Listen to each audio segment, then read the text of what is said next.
মেয়েদের বড় ত্যাগ দিতে হয়। যে ঘরে জন্ম হয়েছে সেই ঘর ছেড়ে চলে যেতে হয়। যেই উঠানে খেলে বড় হয়েছে সেই উঠানটাকে চিরতরে শেষ করে দিতে হয়। একটু ভালো করে দেখলে দেখা যায় মেয়েদের কিন্তু আসলে কোনো ঘরই হয় না।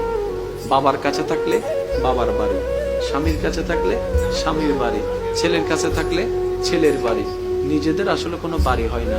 মা জাতি বড় অদ্ভুত। আমি মাঝে মধ্যে ভাবি, আল্লাহ যদি মা জাতিকে সবরের পাহাড় না দিতেন, পৃথিবীতে সংসার শব্দটা টিকতো না, পৃথিবীতে পরিবার শব্দটা টিকতো না। সবার কথা বাদ দেন, আপনি আপনার মার কথা পাবেন, দাদির কথা পাবেন, নানির কথা পাবেন। আমাদের মা, আমাদের দাদি, আমাদের নানি যে ত্যাগটা দিয়েছেন, যে সহ্যটা করেছেন, ওনারা যদি অধৈর্য হতেন আজকে কারো পরিবার কিন্তু ঠিক থাকতো না। সেজন্য আল্লাহ পাক তাদের অন্তরকে ধৈর্যের পাহাড় বানিয়ে দিয়েছেন। সুবহানাল্লাহ। এগুলা ওনাদেরকে বেতন দিয়ে কিংবা ওনাদেরকে বিনিময় দিয়ে এটার নিয়ামত পাওয়া যাবে না, এটা শুকরিয়া আদায় করা যাবে না।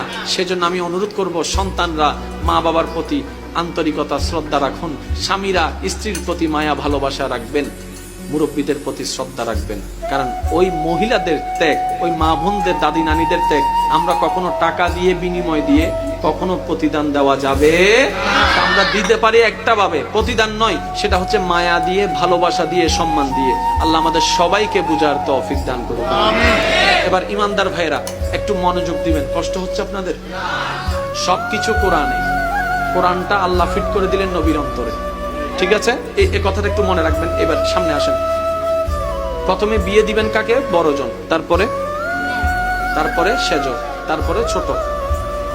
1 2 3 4 5। আমি আবার বলছি, একটু ইসলাম কি মারামারি শিখায় না মহাব্বত শিখায়? আপনারা বলেন ইসলাম কি মারামারি শিখায় না মহাব্বত শিখায়? ইসলাম কি হিংসা শিখায় না আন্তরিকতা শিখায়? আরে ইসলাম তো সেই ধর্ম, নবী রাহমাতুল লিল আলামিনকে যখন তায়েববাসীরা পাথর দিয়ে স্বাগতম জানিয়েছে, নবী রাহমাতুল লিল আলামিন বদদুয়া দেওয়ার বদলতে দোয়া দিয়ে ফেরত এসেছেন। সুবহানাল্লাহ। নবীর রাস্তায় কাটা বিছাই দেনে ওয়ালাকে নবী দেখতে গিয়েছেন। আপনি আমি সেই নবীর উম্মত। আল্লাহর ওয়াস্তে একটু বোঝার চেষ্টা করবেন। প্রথম, দ্বিতীয়, তৃতীয়, বড়, মেজ, ছোট। বিয়ের সময় বড়, মেজ, ছোট, এই নিয়ম সহজে ভাঙ্গা। আমরা সবাই আল্লাহর বান্দা, আদম নবীর উম্মত, আল্লাহর বান্দা। বান্দা হিসেবে আমরা সবাই এক, কিন্তু উম্মত হিসেবে কিন্তু আমরা ভিন্ন ভিন্ন। এবার বলেন তো, উম্মতের ভিতর সবচেয়ে বড় ভাই কার নবীর উম্মত? আদম নবীর উম্মত। দুনিয়াতে সর্বপ্রথম কোন নবী এসেছেন?